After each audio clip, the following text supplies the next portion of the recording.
ต้องกล้าทำอย่ากลัวถ้าทำความดีเป็นศึกษาปัญหาให้ทันท่วงทีเมืองไทยจะพัฒนากว่านี้รายการดีๆคดีโลกคดีธรรมขอรำพันบรรยายความคิดเครื่องหมายแห่งสีทั้งสามงามถนัด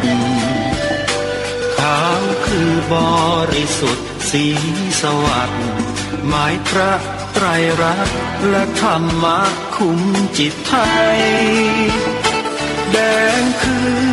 โลหิตเราใสซึ่งยอมสละได้เพื่อรักษาชาติศาสนาน้ำเงินคือสีโสภาอันจอมประชาพระโปรดเป็นของส่วนองค์จับริ้วเข้าเป็นไตรรงค์จึงเป็นสีธงที่รักแห่งเราชาวไทยทหารอวตารนำไปยงยุทธวิชัยวิชิตก็ชูเกียรติสยามประเทศไทยที่เจริญมั่นคงมาได้จนถึงทุกวันนี้มิได้เกิดขึ้นจากความหวาดกลัวอย่างคลาดเขลาแต่บรรพบุรุษไทยของเราทุกยุคทุกสมัยล้วนแต่มีความกล้าหาญและชาญฉลาดปกป้องเอกราชสร้างชาติให้เกิดความมั่นคงโดยมีธงแห่งพระไตรรัตน์เป็นเครื่องนำชัยจึงเป็นที่มาที่ไปของรายการคดีโลกคดีธรรมกล้าคิดก็ต้องกล้าทำอย่ากลัวถ้าทำความดีเป็นศึกษาปัญหาให้ทันท่วงทีเมืองไทยจะพัฒนากว่านี้รายการดีๆคดีโลกคดีธรรมรายการดีๆคดีโลกคดีธรรม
เดือน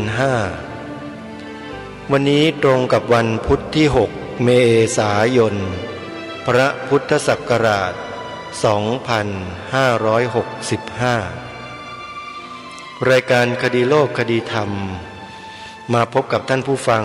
เป็นปกติทุกวันจันทร์ถึงวันศุกร์และวันเสาร์อาทิตย์ทางสถานีวิทยุแห่งนี้ท่านสามารถดาวน์โหลดแอปพลิเคชันเพื่อติดตามรับฟังรายการนี้ได้เป็นประจำทุกวันแอปพลิเคชันชื่อว่าวิทยุ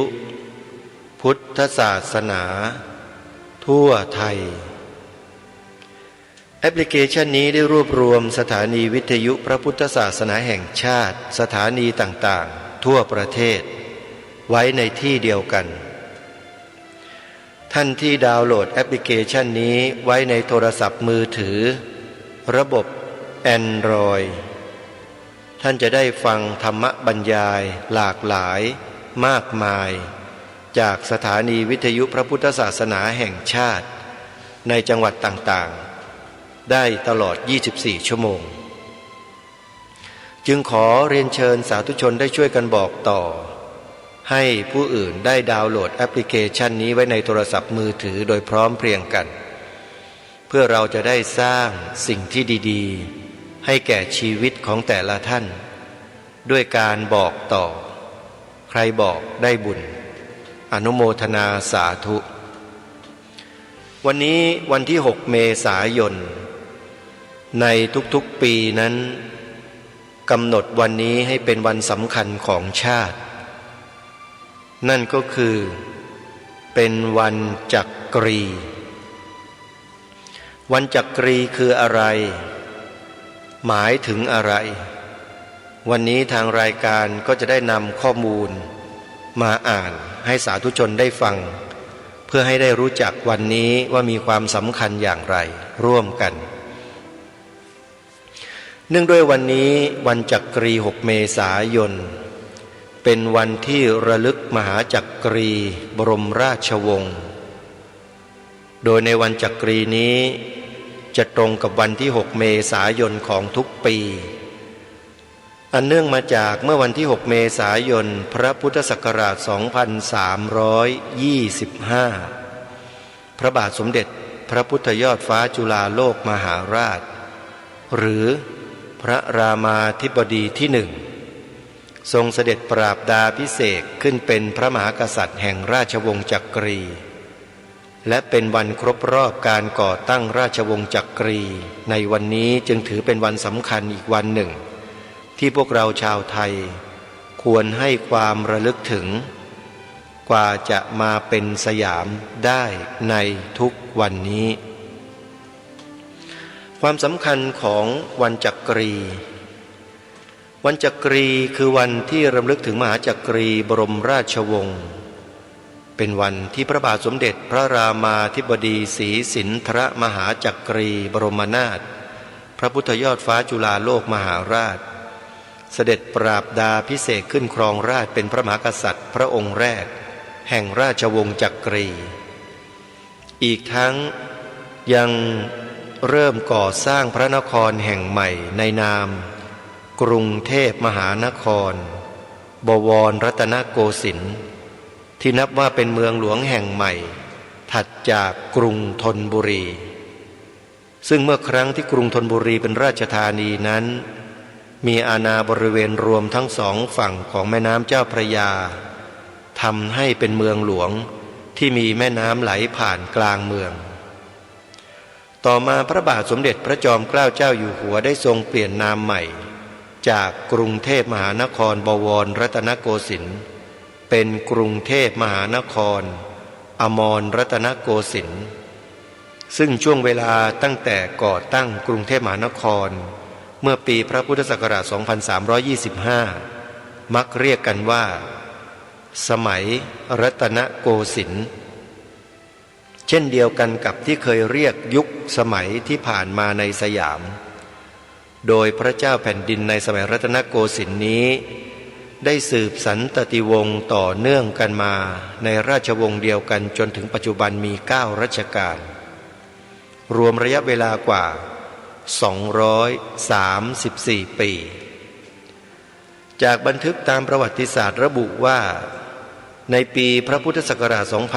2416 พระบาทสมเด็จพระจุลจอมเกล้าเจ้าอยู่หัวได้โปรดเกล้าให้หล่อพระบรมรูปพระมหากษัตริย์4 พระองค์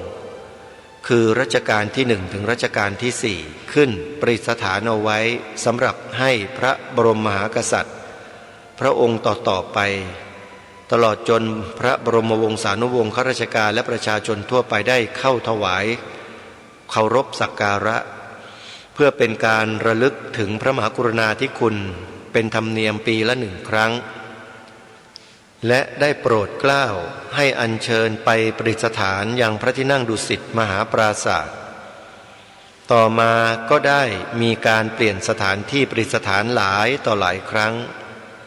จนมาถึงในรัชสมัยของพระบาทสมเด็จพระมงกุฎเกล้าเจ้าอยู่หัวรัชกาลที่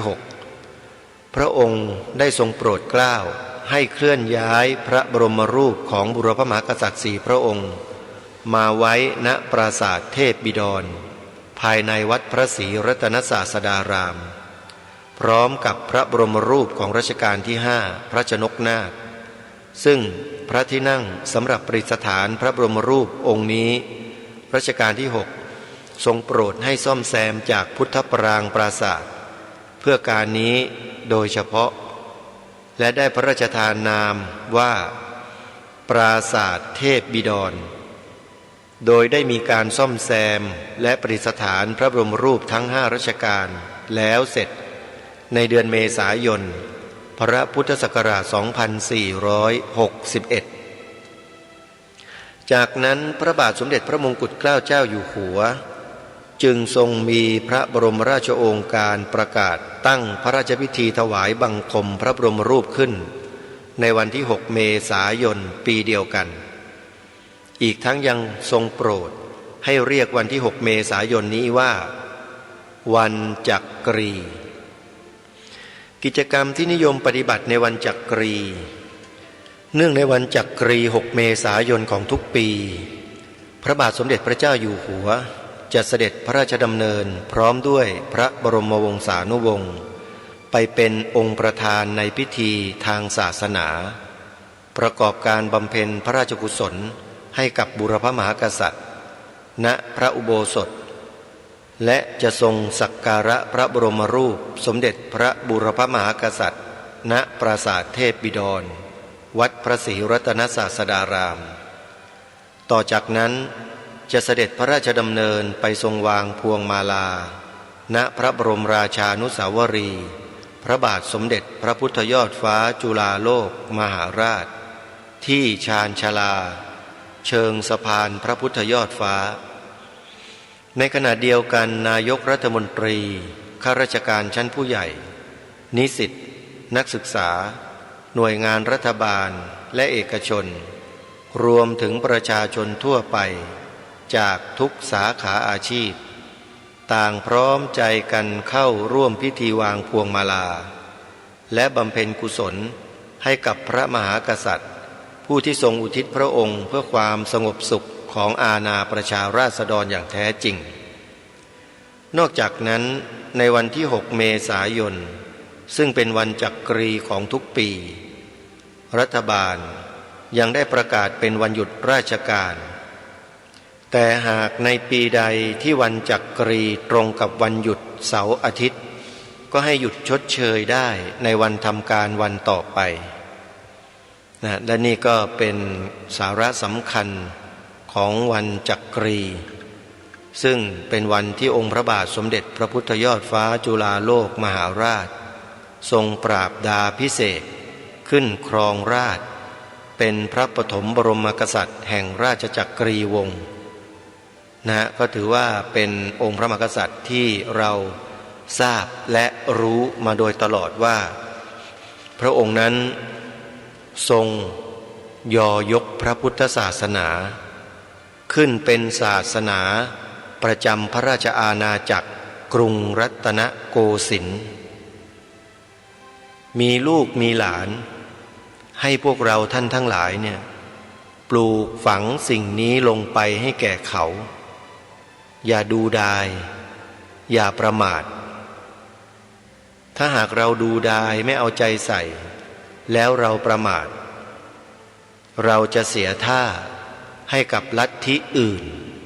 ที่จ้องจะเขมือบฐานะของความเป็น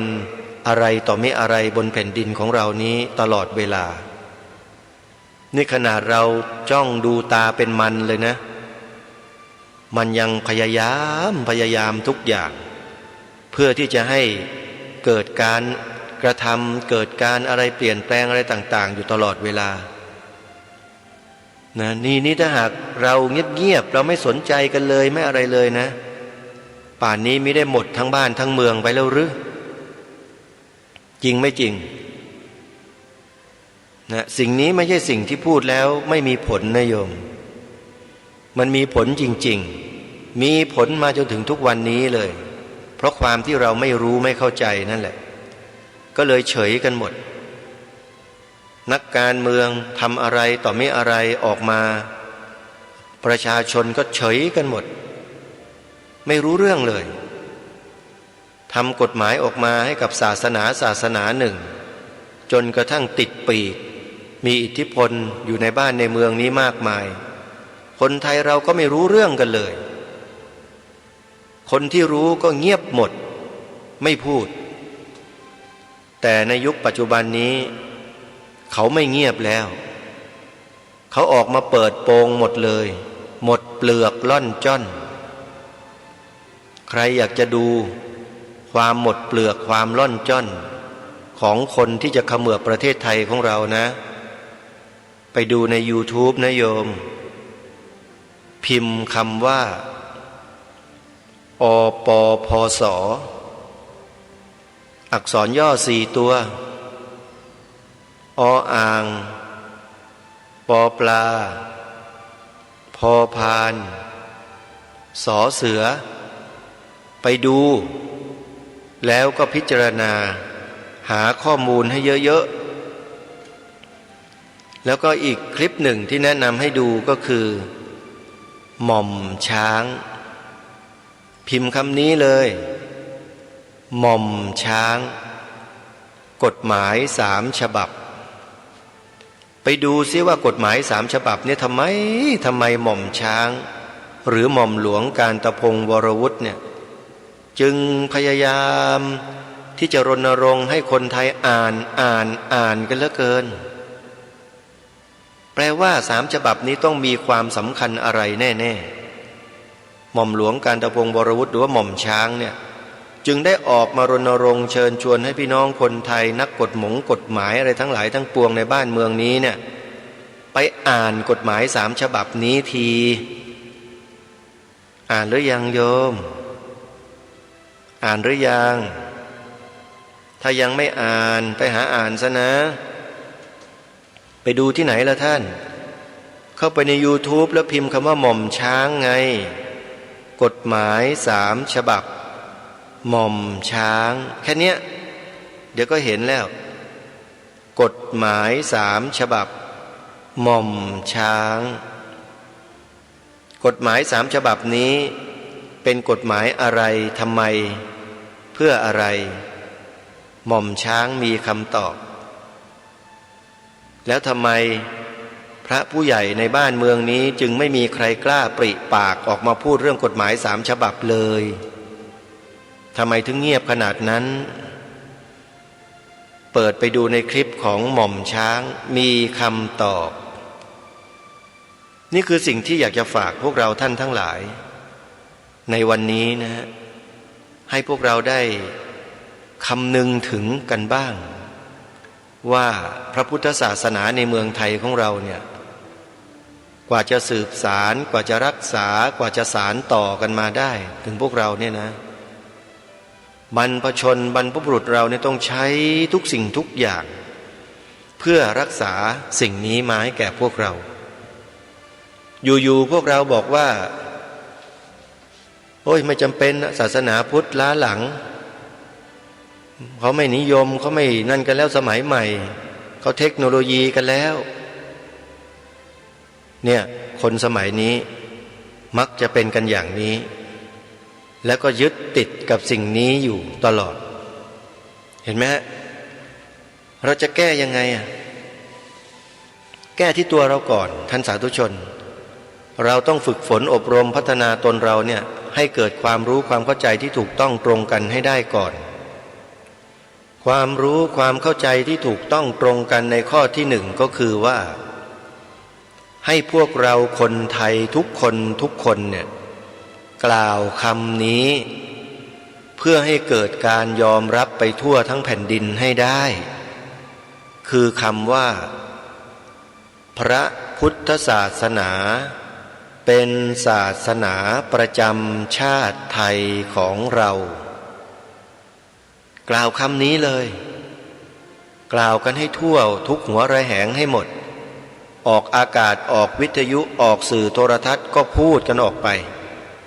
ประเทศของเราเนี่ยมีพระพุทธศาสนาเป็นศาสนาประจำชาติไทยของเรา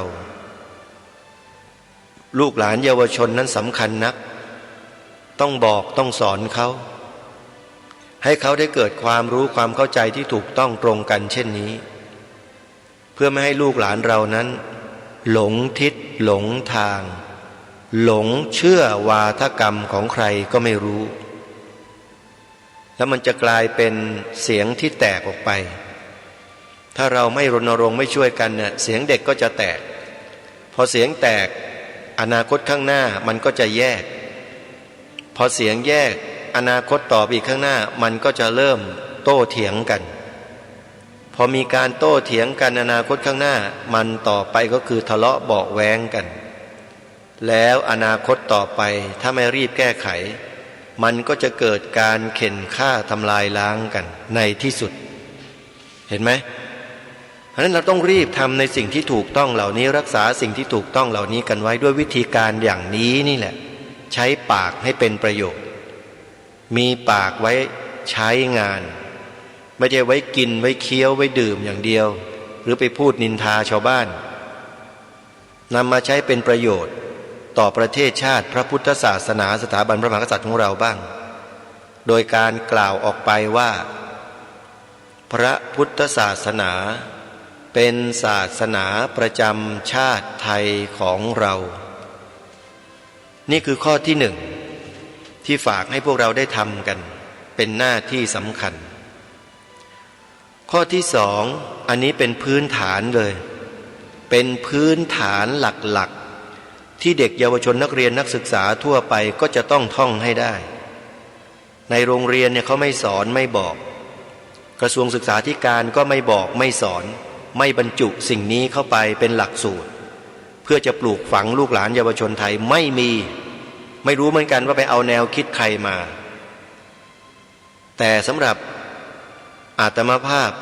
รายการคดีโลกคดีธรรมแล้วขอบอกว่าถ้าไม่ปลูกฝังตรงนี้แล้วจะถูกฝ่ายศัตรูเบียดเบียนจนตกแล้วจะขึ้นมาไม่ได้อีกเลยจริงๆตอนนี้มาแล้วนะมาแล้วเริ่มมาแล้วนะจำได้ไหมคำว่าพหุวัฒนธรรมเริ่มมาแล้วนะเครื่องมือชัดๆเลยพหุวัฒนธรรมเมืองไทยเราไม่ใช่พหุวัฒนธรรมบอกลูกสอนหลานด้วยนะว่าเมืองไทยไม่ใช่พหุวัฒนธรรมนะเมืองไทยมีวัฒนธรรมเดียวคือวัฒนธรรมไทยบอกลูกบอกหลานด้วยอย่าใช้พหุวัฒนธรรมจงรักษาวัฒนธรรมไทยเอาไว้ประเทศเราเป็นเอกราชไม่ได้เป็นขี้ข้าใครนะต้องมาใช้พหุวัฒนธรรมอ่ะถูกหลอกกันหรือเปล่าถูกหลอกหรือเปล่ารู้ตัวไหมว่าถูกหลอกอ่ะไม่รู้ถึงว่ามาโจมตีรายการคดีโลกคดีธรรมอยู่ได้มาว่าอยู่ได้มาบอกแล้วว่าประเทศนี้มีวัฒนธรรมเดียวคือวัฒนธรรมไทยนะทีนี้ไอ้วัฒนธรรมแปลกปลอมพวกนี้มันสอดแทรกมาจากคำนี้ไอ้พหุวัฒนธรรมนี่แหละต้องระวังให้ดีด้วยนะมันจะเข้ามาทีนี้ถ้าไม่ให้เข้ามาทำยังไงรีบทำข้อที่สองนี้เสียอัญเชิญบทพระราชนิพนธ์ความหมายธงไตรรงค์มาท่องบทพระราชนิพนธ์ความหมายธงไตรรงค์พระราชทานไว้ตั้งแต่ปีพระพุทธศักราช 2461 ความว่าขอร่ำรำพันบรรยายความคิดเครื่องหมายแห่งสีทั้งสามงามถนัดขาวคือบริสุทธิ์สีสวัสดิ์หมายพระไตรรัตน์และธรรมะคุ้มจิตไทยแดงคือโลหิตเราไซร้ซึ่งยอมสละได้เพื่อรักษาชาติศาสนา น้ำเงินคือสีโสภาอันจอมประชาทะโปรดเป็นของส่วนองค์จัดริ้วเข้าเป็นไตรรงค์จึงเป็นสีธงที่รักแห่งเราชาวไทยทหารอวตารนำไปยงยุทธวิชัยวิชิตก็ชูเกียรติสยามสรุปง่ายๆก็คือสีขาวในธงชาติไทยของเราเนี่ยหมายถึงพระพุทธศาสนาเท่านั้นอ้างอาตมาภาพอ้างกระผมได้เลยผมนี่แหละเป็นคนนำมาเผยแพร่แบบนี้แล้วให้มายืนยันกันแบบนี้ทั้งบ้านทั้งเมืองสีขาวในธงชาติไทยหมายถึงพระพุทธศาสนาเท่านั้นใครไม่เคารพก็ให้มันรู้ไปดิแล้วจะได้รู้กันว่ามันเป็นกบฏหรือไม่กบฏต่อแผ่นดินเนี้ยจะเป็นก็ลองดูไม่ว่าเดี๋ยวทางอปปสทางหม่อมช้างเขาจัดการเองเพราะว่าทั้งสององค์กรสองหน่วยงานนี้เนี่ยเขากำลังขับเคลื่อนไปข้างหน้าอย่างต่อเนื่องแล้วก็เปิดโปงขบวนการกบฏล้มแผ่นดินไทยล้มศาสนาพุทธล้มสถาบันพระมหากษัตริย์ชัดเจนมากด้านหม่อมหลวงกาญจพงศ์วรวุฒิหรือว่าท่านหม่อมช้างก็ออกมาเปิดเผยกฎหมายบางฉบับในที่นี้ก็คือ3 ฉบับเพื่อให้คนไทยได้รู้จักอ่านได้เห็นถึงความอันตรายของประเทศไทยภายใต้กฎหมาย3 ฉบับนี้ในอนาคตถ้าไม่รีบแก้ไขไม่จัดการบ้านเมืองนี้จะลุกเป็นไฟแน่นอนท่านสาธุชนทั้งหลายหน้าที่ข้อที่2จบไปแล้วคือให้พวกเราท่องจำบทพระพจน์ความหมายธงไตรรงค์ให้ได้แล้วก็สรุปให้ง่ายๆเลยว่าสีขาวในธงชาติไทยหมายถึงพระพุทธศาสนาเท่านั้นสรุปแบบนี้นะให้เหมือนกันทั้งประเทศข้อสุดท้ายมันเป็นเรื่องของสำนึกส่วนตัวว่าเราจะหนักแน่นเพียงใดหรือไม่นั่นก็คือการขึ้นทะเบียนเขียนใบสมัครปฏิญาณตนเป็นพุทธมามกะตลอดชีวิตตามรอยเบื้องพระยุคลบาทเราจะผนวกเข้าเป็นพวกเดียวกันกับองค์พระมหากษัตริย์ของเราไหมล่ะถ้าต้องการเช่นนั้นรออะไรอยู่ล่ะดาวน์โหลดใบสมัครออกมาได้เลยเข้าไปในเว็บไซต์ของสภาพุทธบริษัทภาคประชาสังคมจิตอาสา www.vbcs-66.com นี่คือชื่อเว็บไซต์เข้าไปแล้วดาวน์โหลดเลยเขาจะมีรายละเอียดอยู่ในนั้นใครจะศึกษาสภาพุทธบริษัทก็เข้าไปศึกษาได้นะเว็บไซต์นี้เผยแพร่อยู่จัดตั้งขึ้นมาเพื่ออะไรมีเหตุผลกลใดและวัตถุประสงค์จริงๆคืออะไรเข้าไปดูได้เลยยินดีให้ทุกท่านเข้าไปเยี่ยมชมได้นะโยมนะพิมพ์เป็นภาษาไทยก็ได้เข้าไปใน Google แล้วก็พิมพ์คำว่าสภาพุทธบริษัทภาคประชาสังคมจิตอาสาเพียงเท่านี้เราก็รู้ข้อมูลแล้วเห็นแนวทางแล้วชัดเจนนะฮะนี่ก็เป็นหน้าที่3 ข้อของเราในฐานะที่เราเป็นคนไทยจะต้องสร้างความมั่นคงให้กับประเทศไทยของเราขึ้นมาให้ได้อย่าให้ใครมายึดอำนาจของเราอยู่บ่อยๆแล้วเอาอำนาจนี้ไปให้ใครก็ไม่รู้นะอย่าให้เขามายึดบ่อยๆยึดบ่อยๆแล้วก็มายกอำนาจให้ใครก็ไม่รู้ต่อไปนี้เราต้องรักษาอำนาจของเราไว้นะประชาชนทุกคนต้องทำหน้าที่ลงมือปฏิบัติ วันนี้จะได้อัญเชิญแนวพระราชดำริขององค์พระมหากษัตริย์แห่งกรุงรัตนโกสินทร์พระองค์ที่7คือพระบาทสมเด็จพระปกเกล้าเจ้าอยู่หัวมาอ่านให้กับพวกเราได้ฟังกันในยุคของพระบาทสมเด็จพระปกเกล้าเจ้าอยู่หัวเนี่ยถือว่าเป็นยุคการเปลี่ยนแปลงที่มีความสำคัญมากที่ประเทศไทยเราย่ำแย่ก็เพราะการเปลี่ยนแปลงนี้แหละเปลี่ยนแปลงแบบนี้แหละประเทศเราจึงเป็นแบบนี้แหละแล้วก็ยังเป็นแบบนี้ต่อไปอีกถ้าเรายังไม่ลุกขึ้นมาทำหน้าที่นะฮะองค์พระบาทสมเด็จพระปกเกล้าเจ้าอยู่หัวทรงมีพระศรัทธาในพระบวรพุทธศาสนาอย่างยิ่งดูได้จากกระแสพระดำรัสและพระบรมราโชวาทในการเสด็จพระดำเนินเลียบมณฑลฝ่ายเหนือและมณฑลพายัพเมื่อปีพระพุทธศักราช 2469 ทรงพระกรุณาโปรดเกล้าโปรดกระหม่อมให้พิมพ์พระราชทานในงานบำเพ็ญพระราชกุศลสัตตมวาลพระบรมศพพระนางเจ้ารำไพพรรณีพระบรมราชินีในรัชกาลที่7ความที่ท่านบันทึกไว้ตอนหนึ่งว่าแต่บ้านเมืองในลานนาถึงการวิบัติพระพุทธศาสนาก็เศร้าหมองจนสังคมณฑลเสื่อมทรามระส่ำระสายมาช้านาน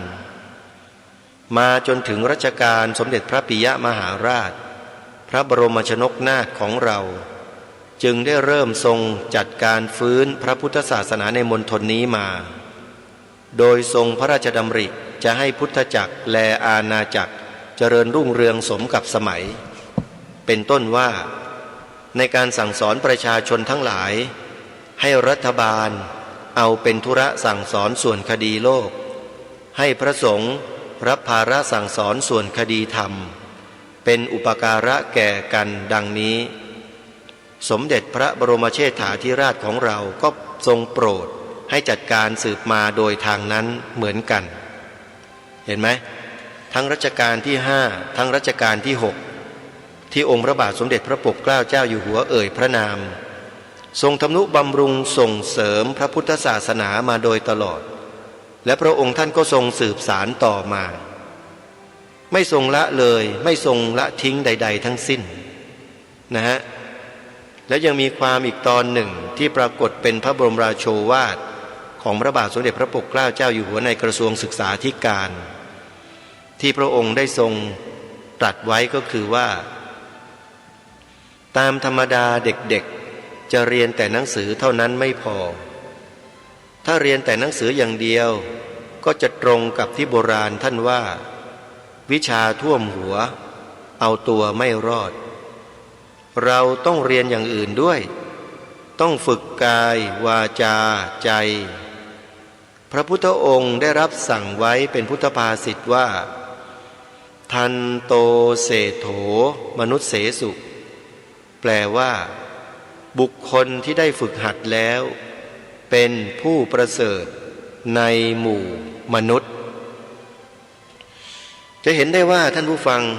องค์พระบาทสมเด็จพระปกเกล้าเจ้าอยู่หัวนั้นทรงห่วงใยเยาวชนที่จะเป็นอนาคตของชาติข้างหน้าอย่างมากแล้วทรงให้ความสำคัญกับเรื่องของการศึกษาเล่าเรียนในชั้นเรียนเป็นหลักเพื่อปลูกฝังแนวทางที่ดีที่ถูกต้องดีงามนี้ไว้แก่เด็กเยาวชนที่จะเติบโตไปในข้างหน้าแต่ยุคปัจจุบันนี้พวกนักการเมืองดันไปตัดวิชาหลักสูตรเหล่านี้ที่พระองค์ท่านทรงส่งเสริมมาโดยตลอดทิ้งไปเลยมันดีไหมล่ะดีไหมเป็นไง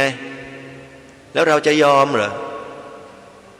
นี่เรากำลังทำหน้าที่ตามกฎหมายรัฐธรรมนูญนะเนี่ยโดยเฉพาะรัฐธรรมนูญมาตรา65ถ้าจำไม่ผิดนะที่บอกว่าปวงชนชาวไทยมีหน้าที่รักษาไว้ซึ่งสถาบันชาติศาสนาพระมหากษัตริย์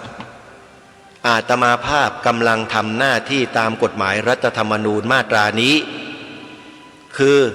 ดำรงรักษาไว้ปกป้องไว้ซึ่งสถาบันชาติศาสนาพระมหากษัตริย์นี่คือการทำหน้าที่ตามรัฐธรรมนูญแล้วทำไมทำไม่ได้ใครมาออกไอ้ระเบียบบ้าๆบอๆนี่ออกมา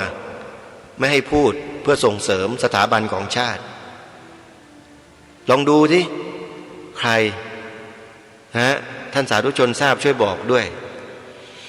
ทีนี้มีความอีกตอนหนึ่งของพระองค์ท่านรัชกาลที่7ตรัสไว้เกี่ยวกับเรื่องการศึกษาศาสนาชัดเจนมากความตอนหนึ่งว่าศาสนาเป็นยาบำรุงกำลังบำรุงน้ำใจ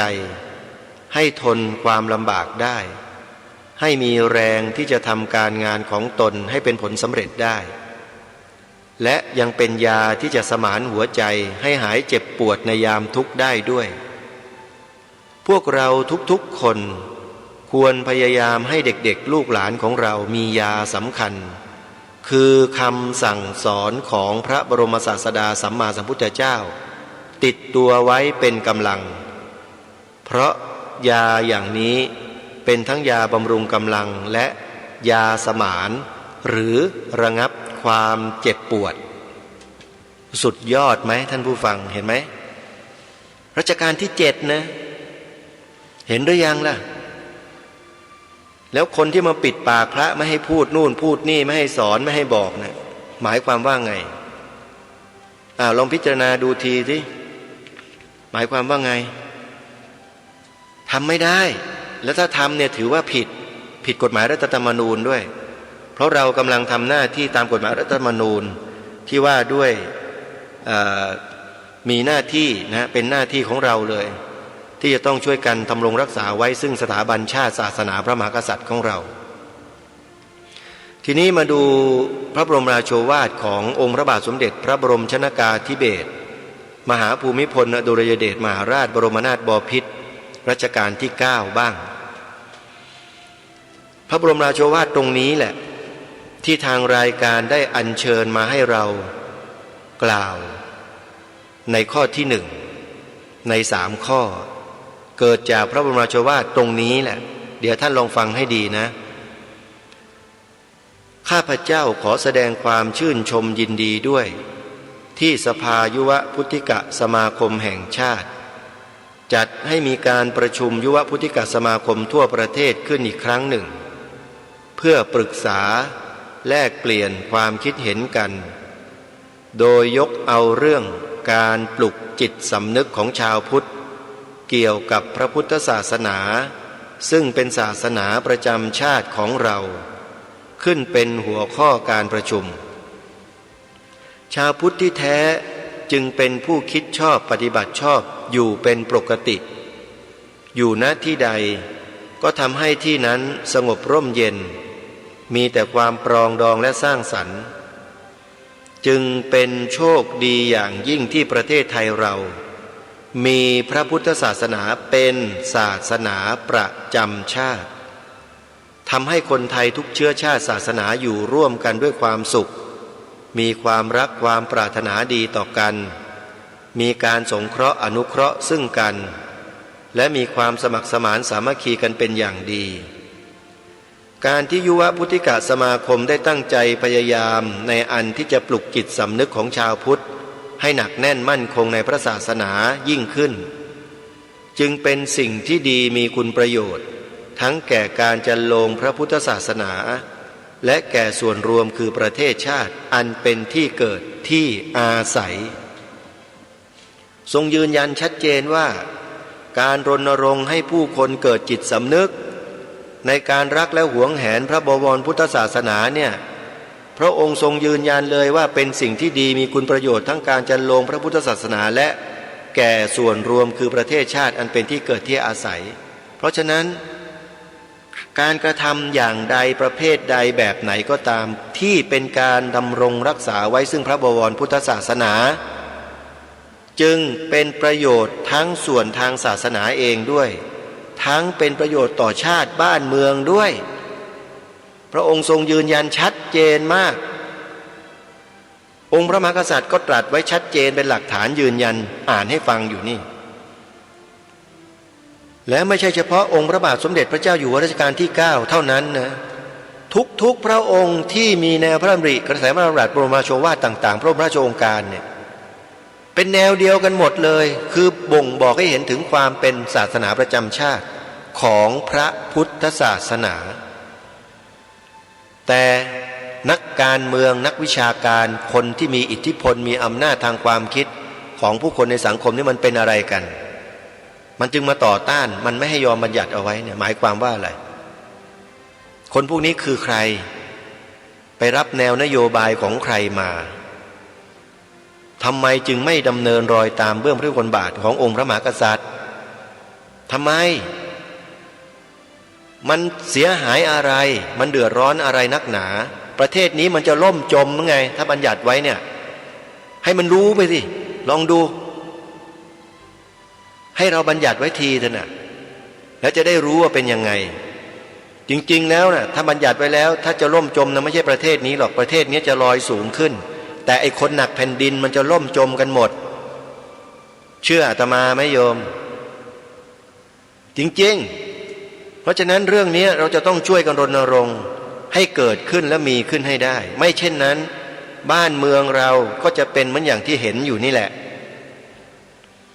ศาสนสถานบางประเภทที่ไม่ควรเกิดไม่ควรมีในพื้นที่ต่างๆของประเทศมันกลับมีเต็มไปหมดเลยมันคืออะไรทำไปเพื่ออะไรนะถามหน่อยดิไปถามอปปส.ดูก็ได้ไปอยากรู้ความจริงที่ลึกกว่านี้ละเอียดกว่านี้ชัดๆตรงๆกว่านี้ไปดูคลิปของอปปส.แล้วจะทราบจะรู้กันเองพอกันทีเถอะกับไอ้ความลวงโลกแบบนั้นน่ะที่กระทำกันมาโดยตลอดหาว่าการบัญญัติไว้ในรัฐธรรมนูญว่าศาสนาพุทธเป็นศาสนาประจำชาติบัญญัติไว้เมื่อไหร่แล้วเลือดจะนองท้องช้างบ้างบัญญัติไว้แล้วเดี๋ยวจะเกิดความแตกแยกบ้างไอ้พวกหนักแผ่นดินทั้งนั้นที่พูดแบบเนี้ยไม่มีดีสักคนแล้วนั่นน่ะศาสนาพุทธน่ะเหรอจะทำให้ล่มจมบัญญัติไว้แล้วมันจะล่มจมยังไงไม่มีเหตุผลอะไรเลยที่จะเป็นเช่นนั้นมีแต่ไอ้พวกหนักแผ่นดินนั่นแหละมันจะจมธรณีกันหมดจริงไม่จริงท่านผู้ฟังวันนี้ต้องขอกราบขออภัยครูบาอาจารย์ทุกรูปด้วยความเคารพจริงๆนะครับเพราะวันนี้ผมได้อัญเชิญแนวพระราชดำริกระแสพระดำรัสบรมราชโองการขององค์พระมหากษัตริย์ในทุกๆพระองค์ของกรุงรัตนโกสินทร์นะครับมาอ่านให้ฟังกันชัดๆเป็นหลักฐานกันชัดๆอย่างนี้แล้วถ้าหากเรายังกลัวกันอยู่ไม่กล้าที่จะมายืนยันความถูกต้องความจริงในข้อนี้ของประเทศของเราในฐานะที่เป็นประเทศเอกราชนะเฮ้ยเราไม่ได้เป็นเมืองขึ้นไม่ได้เป็นขี้ข้าใครนะท่านเป็นเอกราชนะทำไมไม่ยืนหยัดอยู่ความเป็นเอกราชของเราล่ะไปยอมกันง่ายเหลือเกินยอมกันง่ายทำไมจริงไม่จริงท่าน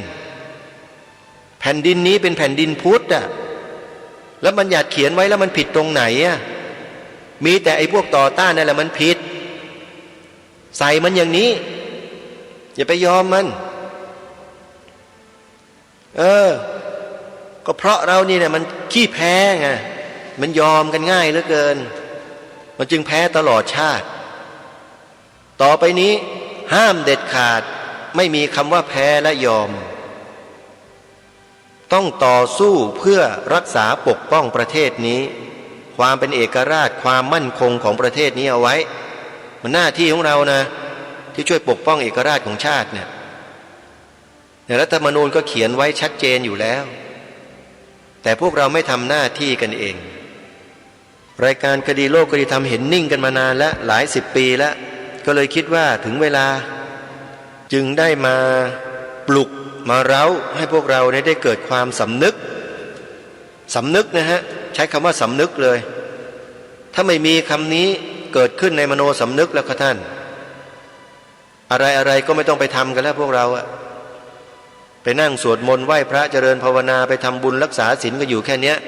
แล้วสักวันหนึ่งก็เรียบร้อยหมดทั้งวัดไม่มีเหลือหรอกมันกวาดเรียบเพราะไม่มีแนวทางอะไรในการป้องกันระวังตนเองเลยในอนาคตข้างหน้าในระยะยาวไม่มีนี่ฮะการระวังป้องกันระยะยาวในอย่างที่องค์บุรพกษัตริย์ตรัสไว้นี่ใช้ชีวิตเป็นเดิมพันในการปกป้องรักษาในรัชกาลที่6ตรัสไว้เห็นไหมในเทศนาเสือป่ามีใครไม่ยอมรับบ้างอะคนไหนที่ไม่ยอมรับในสิ่งที่พระองค์ตรัสไว้เนี่ยต้องยอมรับสิแล้วก็ปฏิบัติตามพระองค์ท่าน ตามพระราชบัญญัติของพระองค์ท่านใช้ชีวิตนี่แหละรักษาไว้เลยเมื่อใช้ชีวิตรักษาแล้วก็ไม่ต้องมีอะไรที่จะต้องเป็นอุปสรรคและปัญหาที่เราจะต้องมาหวั่นไหวหรือกลัวเกรงทั้งสิ้นใช่ไหมกลัวอะไรกันกลัวตัวเองไงดิกลัวตัวเองอดอยากไงไม่ได้มีกินเหมือนคนอื่นเขาเหรอพระโธ่คิดมาได้พวกเรากลัวไม่ได้เงินซื้อเสียงเหรอฮะ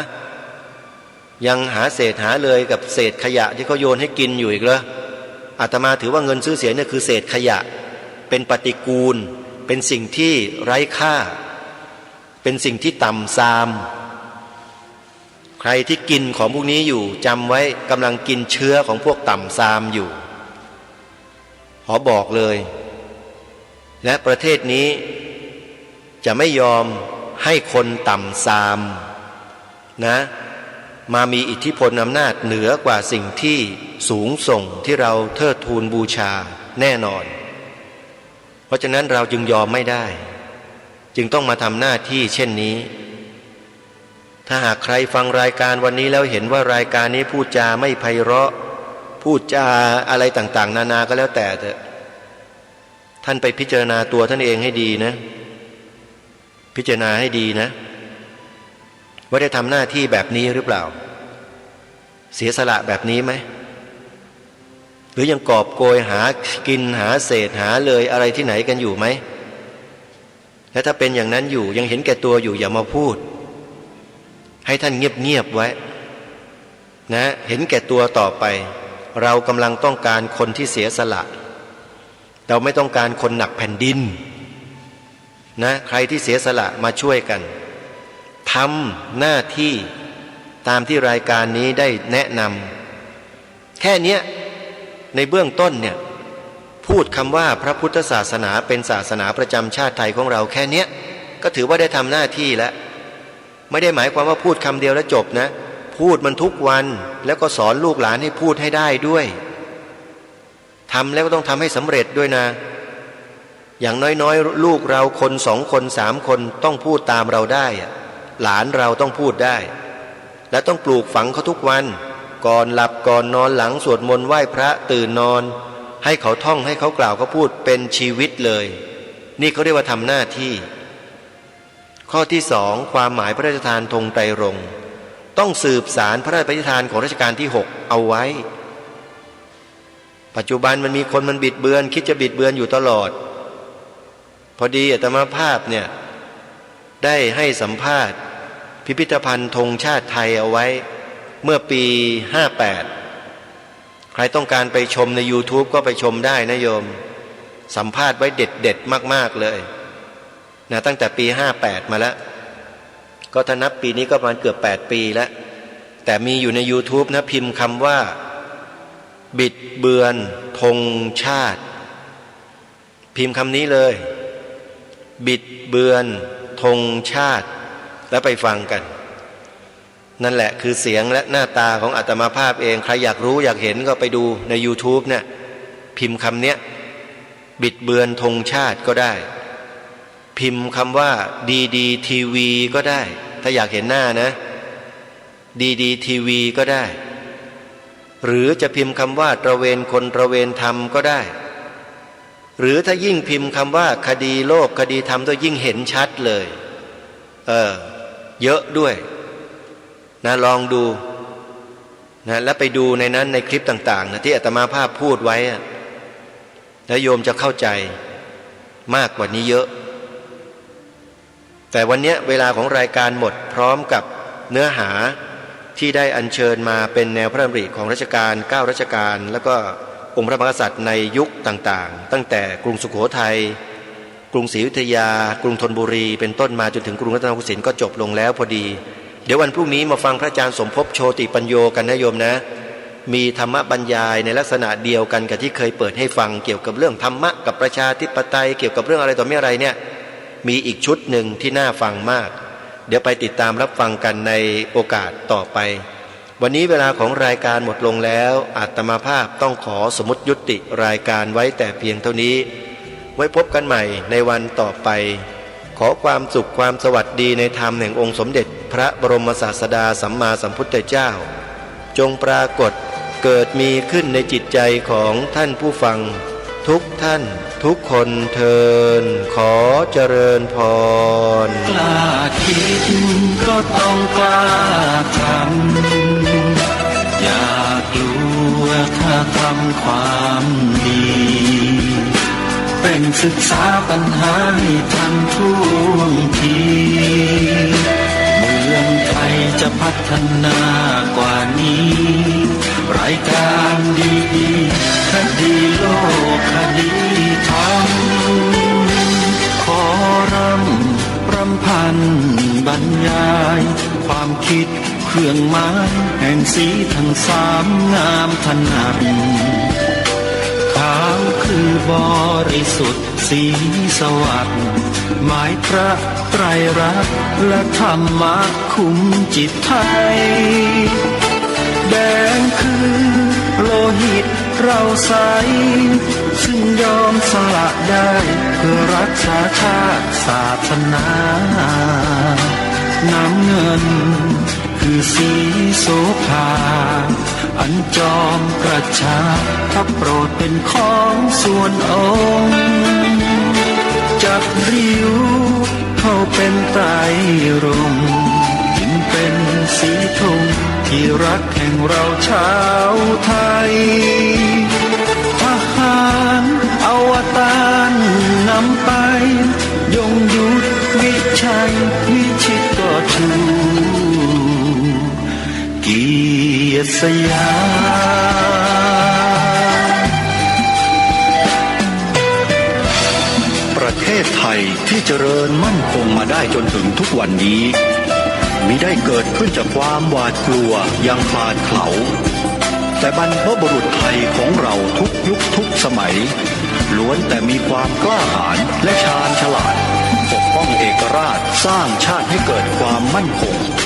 โดยมีธงแห่งพระไตรรัตน์เป็นเครื่องนำชัยจึงเป็นที่มาที่ไปของรายการคดีโลกคดีธรรมกล้าคิดก็ต้องกล้าทำอย่ากลัวถ้าทำความดีเป็นศึกษาปัญหาให้ทันท่วงทีเมืองไทยจะพัฒนากว่านี้รายการดีๆคดีโลกคดีธรรมรายการดีๆคดีโลกคดีธรรม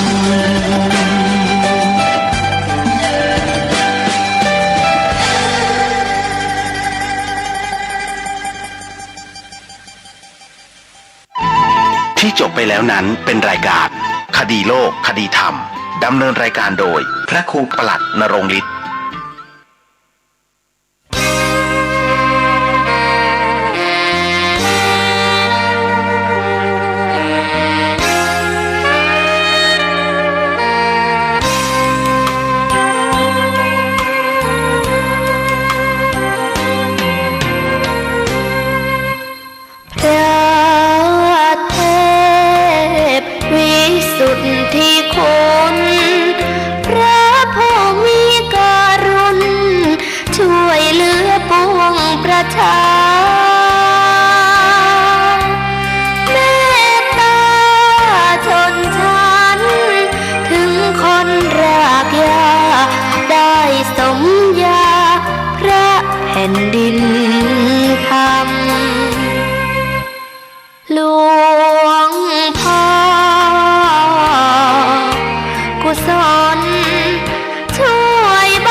ภัยทั้งหลาย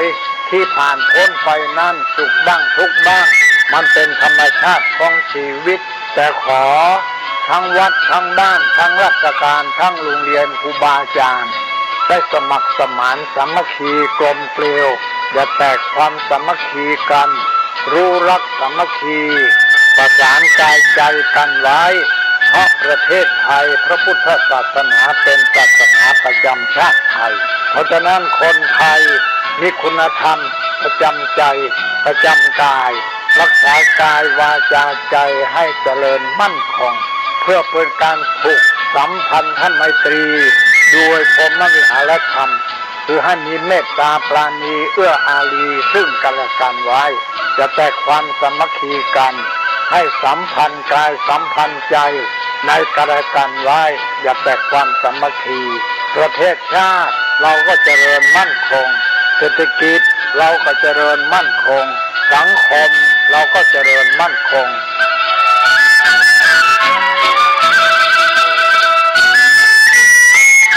ธรรมะข้อคิดจากพระเดชพระคุณท่านเจ้าคุณพระเทพวิสุทธิคุณด้วยความปรารถนาดีจากสถานีวิทยุพระพุทธศาสนาคลื่นธรรมะเพื่อประชาชน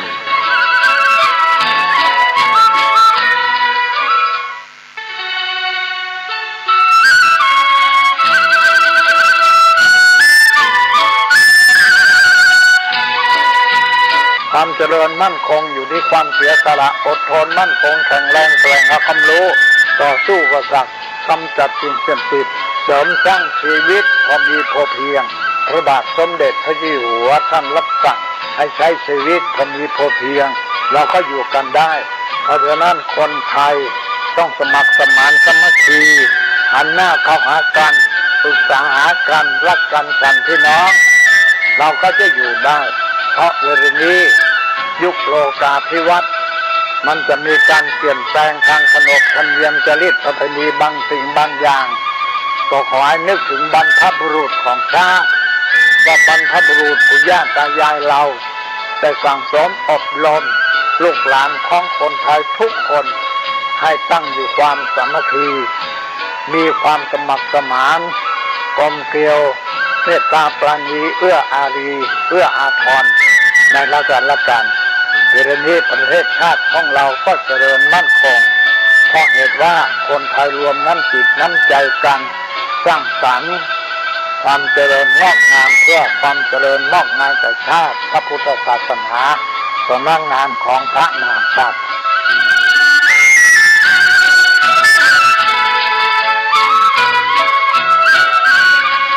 ธรรมะข้อคิดจากพระเดชพระคุณท่านเจ้าคุณพระเทพวิสุทธิคุณ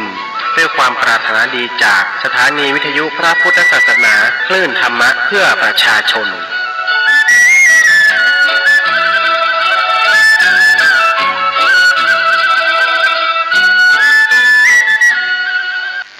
เจริญสุขเจริญธรรมแก่ท่านศาสนิกชน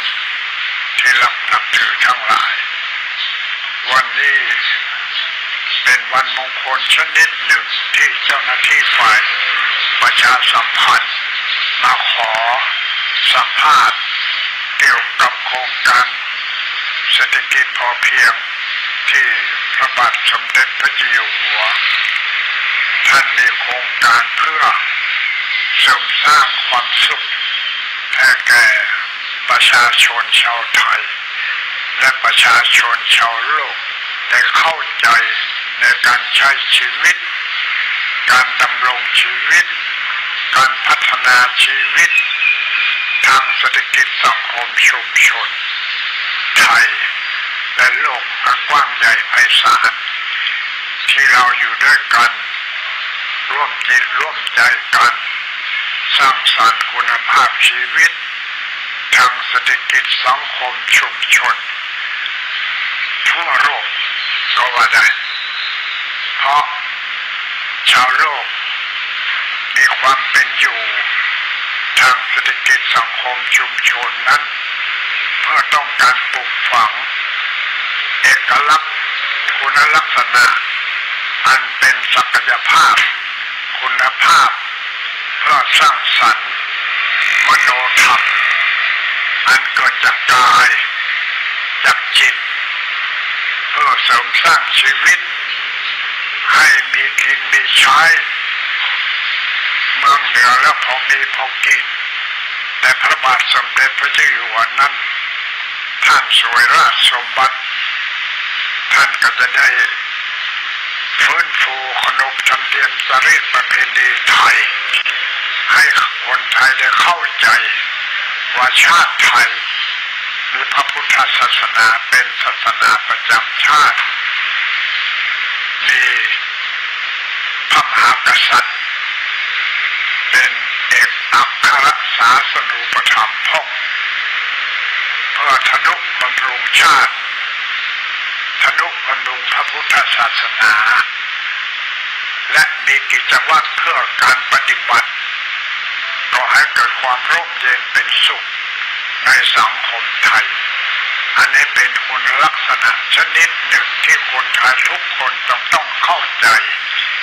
ว่าพระบาทสมเด็จพระเจ้าอยู่หัวนั้นทรงเสียสละอดทนมั่นคงแข็งแรงแสวงความรู้ทั้งคดีโลกทั้งคดีธรรมเพื่อเป็นการนำประชาชนเข้าสู่ระบบศีลธรรมวัฒนธรรมประเพณีอันดีงามของชาติเข้าไว้เพื่อต้องการจะเสริมสร้างเอกลักษณ์เชิงปฏิบัติเพื่อปลดเปลื้องความทุกข์เสริมสร้างความสุขให้กับประชาชนและพระองค์ทรงสร้างสรรค์คุณธรรมเรื่องทางเศรษฐกิจสังคมชุมชนและเศรษฐกิจพอเพียง